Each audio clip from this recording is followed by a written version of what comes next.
अस्सलाम वालेकुम स्टूडेंट्स। आज जो टॉपिक हम कवर करेंगे वो है कि कैसे पब्लिक ने पेंसिलिन की डिस्कवरी के बाद या ऑफिशियल लेवल पर कैसे ऑफिशियल और पब्लिक लेवल पे जो है फ्लेमिंग को ऑनर किया गया, और दूसरा हमारा टॉपिक है कि फ्लेमिंग का रिएक्शन कैसा था। चलिए हम लोग पैराग्राफ नंबर 32 से पढ़ना शुरू करेंगे। वाइल पेंसिलिन वॉज हेल्ड का मतलब होता है तारीफ़ किए जाना, praised. While penicillin was held as wonder drug, जब पेंसिलिन की एक हैरत अंगेज़ दवाई के तौर पर तारीफ़ की जा रही थी। The name of its discoverer was hardly known outside the medical profession. उसके डिस्कवर करने वाले का नाम मेडिकल प्रोफेशन के बाहर किसी को ही शायद पता हो। Then Sir Almroth Wright wrote to the Times telling the world who had made the discovery. उसके बाद सर एल्मरॉथ राइट जो कि हेड भी थे, जो कि बॉस भी थे उसमें सेंट मैरी हॉस्पिटल में या आर्मी मेडिकल सर्विसेज में, इसके सीनियर भी थे फ्लेमिंग के, और फ्लेमिंग उनके साथ मिल के उनकी जो जर्मन लैब थी उसमें वो इस पर रिसर्च भी करता रहा स्टेफिलोकोकस पे। तो उन्हीं वही हैं ये सर एल्मरॉथ राइट, और पीछे इनका जिक्र भी आया है। तो सर एल्मरॉथ राइट ने टाइम्स एक अखबार है इंग्लैंड का, उसको लेटर लिखा और दुनिया को बताया कि ये डिस्कवरी किसने की थी। एंड फ्लेमिंग बिकेम फेमस, और फ्लेमिंग फेमस हो गए। Paragraph number 33। He was knighted in 1944। Fleming को नाइट का मतलब सर का खिताब देना। आप अगर इस चैप्टर का टॉपिक पढ़ें, आप इस चैप्टर का अगर टॉपिक पढ़ें तो इसका नाम है sir Alexander Fleming. Sir because he was knighted in 1944, he was knighted. 1941 में पहले पेशेंट की ट्रीटमेंट हुई पेंसिलिन से। 1943 में ये आर्मी ने इस्तेमाल करना शुरू कर दिया पेंसिलिन को, और 1944 में जब पता चला कि सर अलेक्जेंडर फ्लेमिंग जो हैं इसके डिस्कवरर हैं पेंसिलिन के, तो 1944 में उनको नाइट किया गया, उनको सर का खिताब दिया गया, और उसके बाद से वो सर अलेक्जेंडर फ्लेमिंग कहलाने लगे। He was knighted in 1944 and was awarded the Nobel Prize of Medicine in 1945। और नोबेल प्राइज़ जो है वो साइंस और लिटरेचर का बहुत बड़ा प्राइज़ कंसिडर किया जाता है, वो भी उनको 1945 में दिया गया। Government and universities all over the world, सारी दुनिया की गवर्नमेंट्स ने और यूनिवर्सिटीज़ ने शॉवर्ड का मतलब उस पर बारिश कर दी। Showered mean a large amount of something, तो उस पर बारिश कर दी। हिम विद ऑनर्स का मतलब एजाज़ात में क्या है, रिवॉर्ड्स, प्राइजेज़, टाइटल्स जो उसके ऑनर के लिए, उसको इज़्ज़त देने के लिए, उसको रिस्पेक्ट देने के लिए उसको दिए गए, वो उस पर एजाज़ात की बारिश हो गई। गवर्नमेंट्स ने भी बारिश की और यूनिवर्सिटीज़ ने भी बारिश की। तो यहाँ से ये चीज़ जो है शुरू होती है कि कैसे आपका जो क्वेश्चन है एक, हालांकि आपकी एक्सरसाइज में नहीं है लेकिन बड़ा इंपॉर्टेंट क्वेश्चन है कि कैसे जो है वो सर अलेक्जेंडर फ्लेमिंग को ऑनर किया गया। तो ये सारा जो मैं पढ़ रही हूँ, ये सारा का सारा while penicillin was held as wonder drug, यहाँ से ऑनवर्ड्स इसका ही आंसर है कि पब्लिक ने और गवर्नमेंट लेवल पर, ऑफिशियल लेवल पर और पब्लिक लेवल पर कैसे उनको एक्सेप्ट किया गया और उनको एक्नॉलेज किया गया सर अलेक्जेंडर फ्लेमिंग को। गवर्नमेंट ने और यूनिवर्सिटीज़ ने उन पर एजाज़ात की बारिश कर दी। He had to travel widely, उनको दूर वाइडली मीन दूर तक, ओवर अ लार्ज एरिया, उन्हें दूर तक ट्रैवल करना पड़ता था। अटेंड फंक्शंस अटेंड किए उन्होंने, मेक स्पीचेस, तकरीरें की, रिसीव थैंक्स, और शुक्रिया जो है वो लोगों से रिसीव किया। ऑफन पर्सनल एक्सप्रेशन के बहुत सारे मतलब होते हैं। एक कॉमन मतलब तो होता है तासुर देना, फेस के ऊपर गम का या गुस्से का जो एक्सप्रेशन आता है उसको हम कहते हैं एक्सप्रेशन, तासुर। लेकिन एक्सप्रेशन का एक और मतलब भी होता है, उसका मतलब होता है वर्ड्स या group of words to express the feelings को अगर आप चेहरे के तासुरात से एक्सप्रेस करेंगे वो भी एक्सप्रेशन होगा, अगर फीलिंग्स को आप वर्ड्स में एक्सप्रेस करेंगे वो भी एक्सप्रेशंस ही होगा, उन वर्ड्स को भी हम एक्सप्रेशंस कहेंगे। तो यहाँ पर वर्ड्स के मीनिंग में आया है। Often personal expressions of gratitude mean शुक्रिया, शुक्रगुजारी, थैंकफुलनेस। थैंकफुलनेस के एक्सप्रेशंस अक्सर ज़ाती तौर पर जो है फ्रॉम पीपल लोगों से अलेक्जेंडर फ्लेमिंग को मिलते थे who owe their lives to his discovery. जो ओव का मतलब मकरूज़ होना, जिनकी ज़िंदगी जो है वो उनकी डिस्कवरी की वजह से मकरूज़ थी। ये जो वर्ड ओव है ना, इसको भी मैं डिस्कस करना चाहूँगी। ओव का मतलब होता है, एक तो ओव का मतलब होता है उधार लेना, मकरूज़ होना, ठीक है, यहाँ पे ये वो मीनिंग में नहीं है। दूसरा इसका मतलब होता है कि किसी की कोशिश की वजह से आपको कोई सक्सेस मिले, किसी की कोशिश की, किसी की एफ़र्ट की वजह से जब आपको कोई सक्सेस मिले, आपको दोबारा से ज़िंदगी मिले, आपकी ज़िंदगी बचे, या किसी बहुत बड़े हादसे से आप बचें, तो उसको भी कहते हैं कि आप उसके कि यू ओव टू हिम, यू ओव हिम योर लाइफ। अगर आपकी ज़िंदगी किसी की एफ़र्ट की वजह से बचे तो आप कहेंगे कि मेरी ज़िंदगी, आई ओव माई लाइफ टू हिम, कि मेरी ज़िंदगी जो है वो, मैं अपनी ज़िंदगी के लिए उसका ममनून हूँ। तो इसका एक मीनिंग ममनून होना भी होता है, या मैं अपनी कामयाबी के लिए उसका ममनून हूँ, या मैं अपनी ज़िंदगी के लिए उसका ममनून हूँ, वगैरह वगैरह। तो यहाँ पर ममनून होने के मीनिंग में ज़्यादा आ रहा है of their life to discovery. वो लोग पर्सनली आके जो है उसको थैंक्स करते फ्लेमिंग को, जिनकी ज़िंदगी जो थी उसकी वजह से, उसकी डिस्कवरी की वजह से बची थी।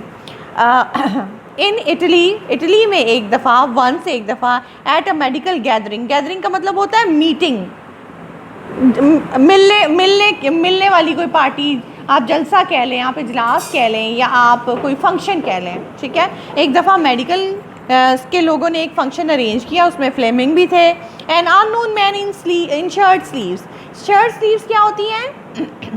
स्लीव्स की shirt, in shirt sleeves pushed himself, एक अननोन आदमी सिर्फ शर्ट स्लीव्स पहने हुए पुश्ड हिमसेल्फ, आगे अपने आप को आगे धकेलता हुआ, एंड हिज 3 चिल्ड्रन, और अपने 3 बच्चों को फॉरवर्ड आगे आया, टू रीच फ्लेमिंग तक पहुंचने के लिए। इटली में एक दफ़ा एक मेडिकल फंक्शन हो रहा था, उसमें एक आदमी शर्ट स्लीव्स पहनकर अपने बच्चों को, 3 बच्चों को और अपने आप को धकेलता हुआ फ्लेमिंग तक पहुंचा, ठीक है। अब शर्ट स्लीव्स का क्या मतलब है? शर्ट स्लीव्स का मतलब है कि उसने सिर्फ शर्ट पहनी हुई थी और ऊपर जैकेट नहीं पहनी हुई थी, यानी कि वो फॉर्मल ड्रेसिंग में नहीं था, वो इनफॉर्मल ड्रेसिंग में था। उसने क्या कहा? If these children are alive they owe it to you. अब ये देखें, फिर ओव उसी मीनिंग में आया है, ममनून होने के मीनिंग में, कि तुम्हारी डिस्कवरी की वजह से इनकी ज़िंदगी बची है, ये दे ओव देयर लाइफ टू यू, कि तुम अपनी ज़िंदगी के लिए ये तुम्हारे ममनून हैं।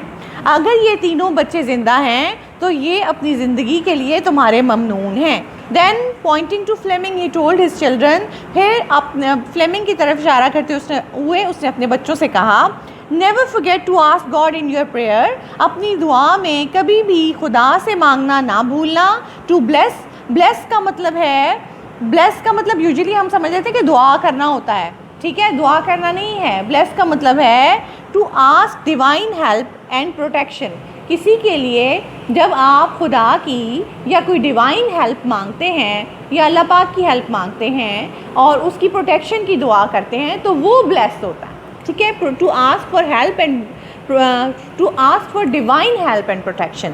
तो वो कहता है कि दिस मैन अपने बच्चों को कहता है कि इस आदमी, जब भी दुआ करो तो इस आदमी के लिए ब्लेसिंग्स मांगना, यानी प्रोटेक्शन और हेल्प मांगना इस आदमी के लिए अपनी दुआओं में मत भूलना। बट फ्लेमिंग यहाँ तक है ये expression of gratitude, world expression of gratitude, यहाँ तक ऊपर था कि ऑफिशियली उसको नोबेल प्राइज़ दिया गया, उसको नाइट किया गया, सर का खिताब दिया गया। और ये पर्सनल में आप ये बताएंगे कि कैसे वो आदमी आया शर्ट स्लीव्स में और अपने बच्चों से उसने कहा, यूजुअली वो लोग पर्सनली थैंक करते थे उसको जिनकी ज़िंदगियां जो हैं पेनिसिलिन की वजह से बची थी।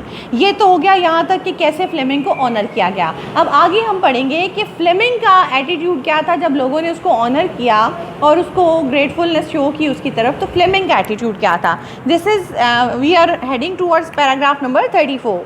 बट फ्लेमिंग प्रोटेस्टेड का मतलब ऑब्जेक्टेड, एहतजाज करना, लेकिन फ्लेमिंग ने एहतजाज किया। सच ग्रेटिट्यूड का मतलब शुक्रगुजारी was not due to him, उसने कहा कि ये शुक्रगुजारी उसके लिए सही नहीं है। एवरीवेयर आई गो, ये इन्वर्टेड कॉमर्स में है, ये उसके अपने वर्ड्स है। Everywhere I go people thank me for saving their life. जहाँ भी मैं जाता हूँ लोग अपनी ज़िंदगियाँ बचाने के लिए मेरा शुक्रिया अदा करते हैं। I don't know why they do it. मैं नहीं जानता कि वैसा क्यों करते हैं। I don't do any thing.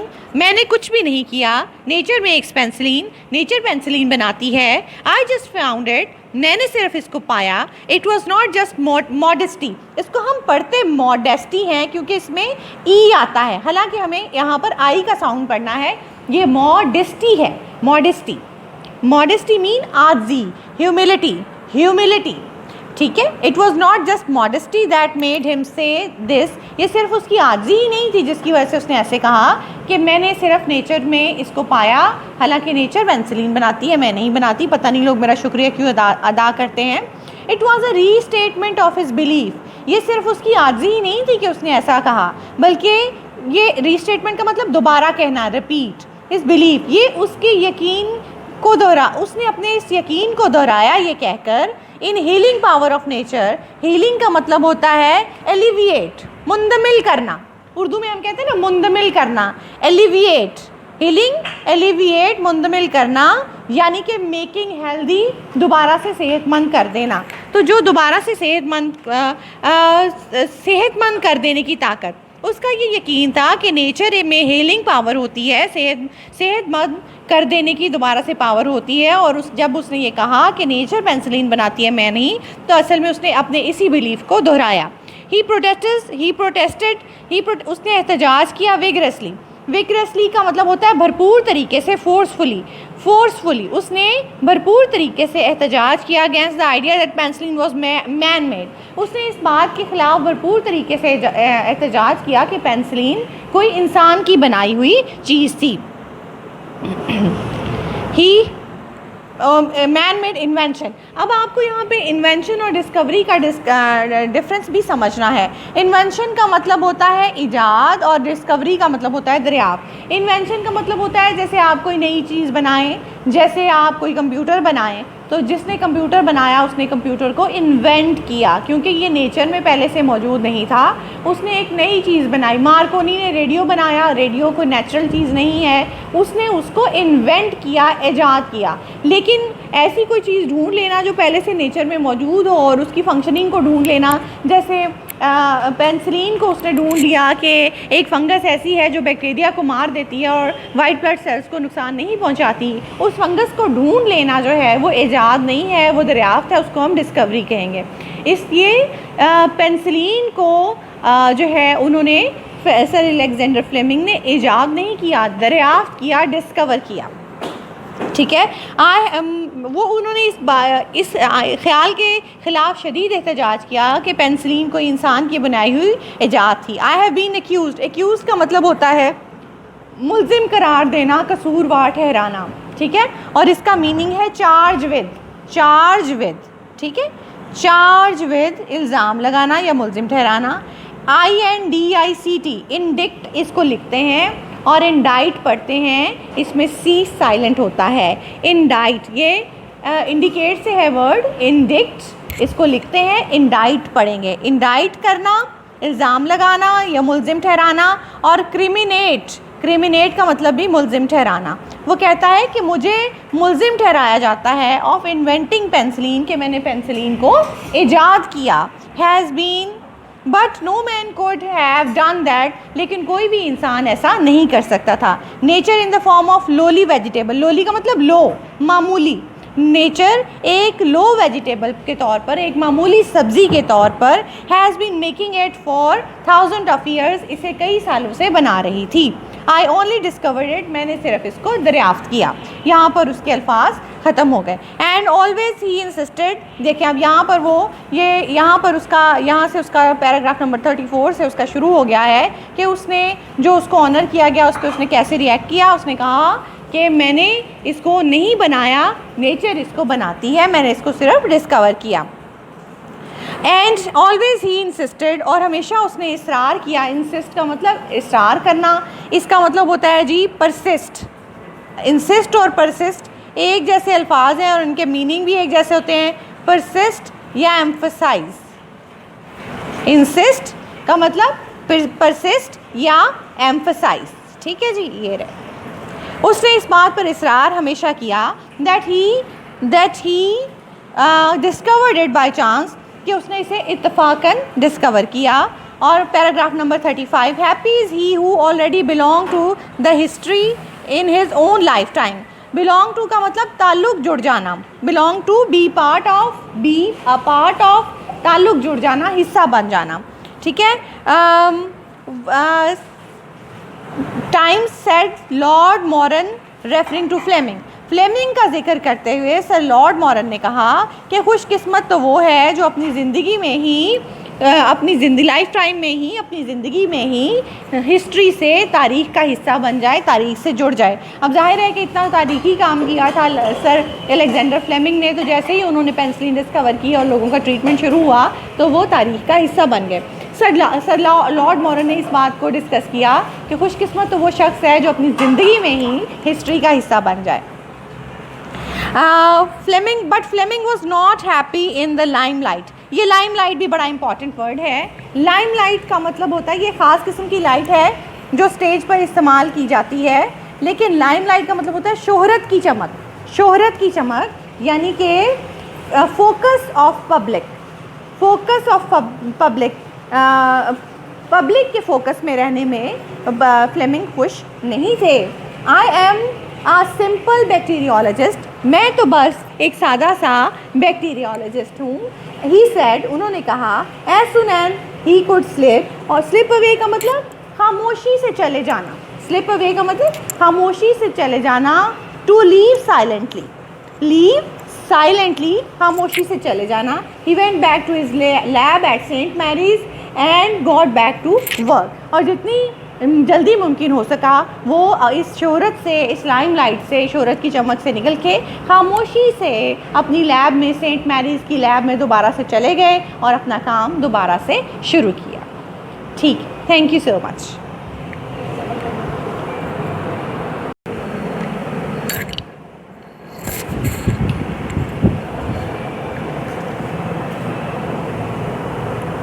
Students, जितना हमने पढ़ा है उससे रिलेटेड 3 क्वेश्चंस जो हैं अभी तक उसमें कवर होते हैं, हम उनको देख लेते हैं। एक क्वेश्चन है, describe penicillin as wonder drug, penicillin को वंडर ड्रग के तौर पे डिस्क्राइब करें।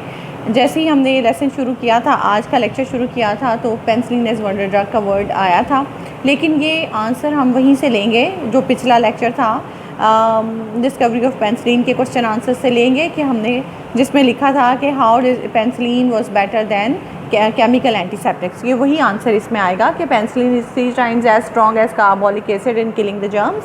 पेनिसिलिन कार्बोलिक एसिड की निस्बत 3 गुना ज़्यादा ताकतवर थी जर्म्स को मारने में। It kills germs inside the wounds, ये ज़ख्मों के अंदर से जरासीम को मारती थी, without damaging the white blood cells को नुकसान पहुंचाए बगैर। That is natural defence of body. White blood cells क्या हैं? नेचुरल डिफेंस ऑफ बॉडी हैं। Penicillin is a perfect antibacterial agent, penicillin एक बेहतरीन एंटीबैक्टीरियल एजेंट है। अच्छा, इसकी जगह आप इनसाइड द वुंड्स की जगह इनसाइड द बॉडी कर लें तो ज़्यादा अच्छा रहेगा,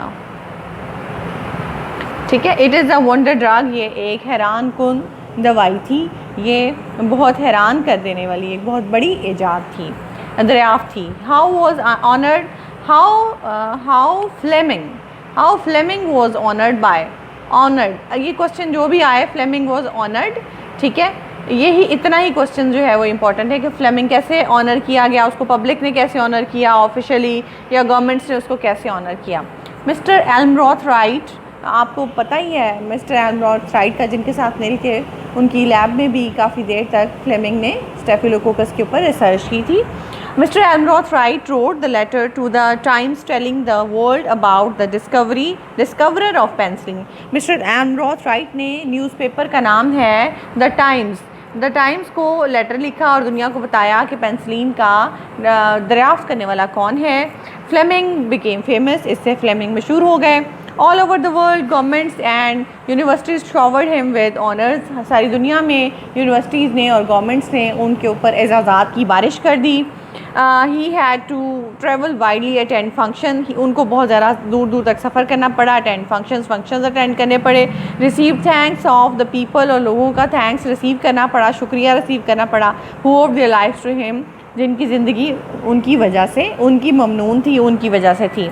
next question, was Fleming proud of his discovery? क्या फ्लेमिंग अपनी डिस्कवरी पर जो है वो प्राउड थे, उन्हें फ़ख्र था? Fleming was not proud of his discovery. Fleming को अपनी डिस्कवरी पर उन्होंने गरूर नहीं किया उसका। He openly declare that he discovered penicillin by chance. उन्होंने बड़ा खुल के कहा कि उन्होंने पेंसिलिन को इत्तेफाक से यानी बाय चांस डिस्कवर किया। He said nature makes penicillin. उन्होंने कहा कि पेंसिलिन को नेचर बनाती है। आई जस्ट फाउंड इट, मैंने सिर्फ इसको ढूंढा। और ये जो line nature makes penicillin I just found it, ये इन्वर्टेड कॉमर्स में है, आपने इसको इन्वर्टेड कॉमर्स में ही लिखना है। इसके साथ आज का लेक्चर भी ख़त्म होता है। फ़ी अमान अल्लाह।